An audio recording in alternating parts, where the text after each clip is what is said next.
На территории Инты прошли командно-штабные учения с органами управления и силами Интинского муниципального звена территориальной подсистемы РСЧС Республики Коми. Тема – организация защиты населения и территорий при возникновении аварий на объектах ЖКХ в осенне-зимний период. Организация первоочередного жизнеобеспечения пострадавшего в чрезвычайной ситуации населения.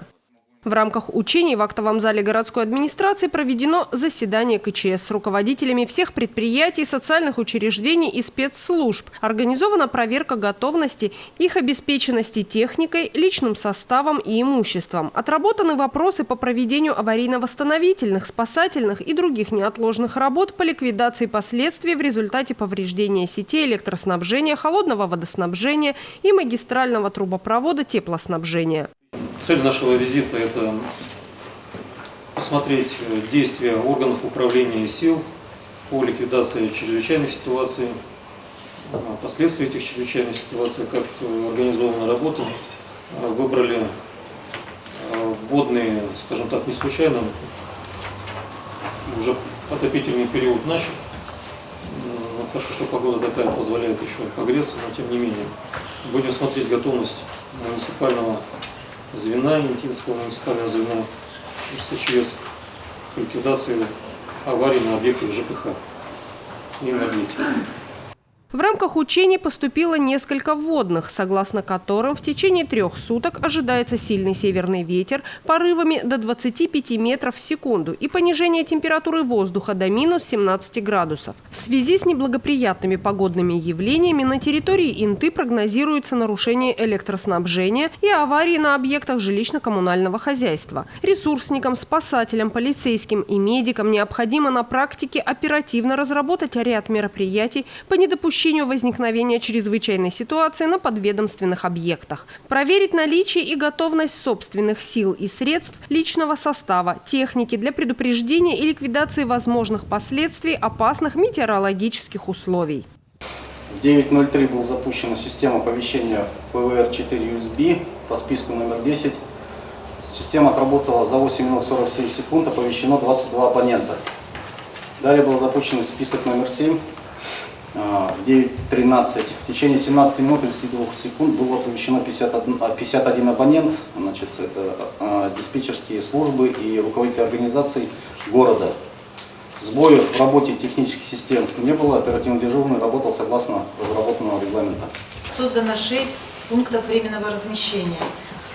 Они расположены на базе 5 общеобразовательных организаций и 1 на базе учреждения культурно-досугового типа. Общая вместимость всех ПВР составляет 2366. На заседании эвакуационной комиссии мы рассмотрим вопрос о подготовке к развертыванию всех ПВР, также вопросы подготовки организации питания, снабжения продуктами, обеспечения предметами первой необходимости и медицинскими препаратами, а также предоставление автотранспорта в случае введения режима чрезвычайной ситуации.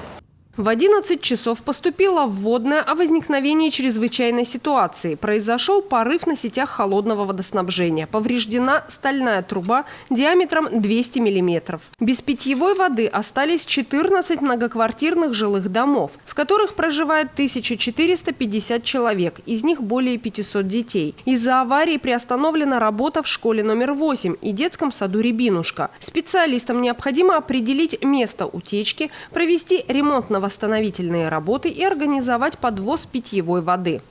До 11:20 планируем провести оповещение всех родителей через мессенджеры и родительские чаты. Так как это время уже близкое к обеду, в школе уже прошли несколько уроков и дети позавтракали, то после получения оповещения дети уходят домой. И до полного восстановления жизнедеятельности школы переводится школа на режим дистанционного обучения. Согласно следующей вводной, в Инте произошел порыв магистрального трубопровода теплоснабжения в районе микрорайона Южный. Температура воздуха на улице минус 16 градусов. Ветер северный до 15 метров в секунду. Без тепла остались 30 многоквартирных домов, в которых проживают более 3000 человек, в том числе малолетние дети. На устранение аварии уйдет не менее суток. Ремонтно-восстановительные работы проводятся в 3-сменном режиме. Задействовано несколько единиц спецтехники и 9 сотрудников Интинской ТЭЦ. Специалистам необходимо эвакуировать людей из зоны чрезвычайной ситуации, развернуть пункты временного размещения людей. У нас имеется на микрорайоне Южном проживает 22 маломобильных гражданина, в том числе 4 детей инвалидов возрастом от 4 до 15 лет. За каждым маломобильным гражданином закреплен специалист по социальной работе. В случае эвакуации необходимо привлечение транспорта, специализированного транспорта дома-интерната. Также будет задействована 1 единица служебного автотранспорта нашего центра.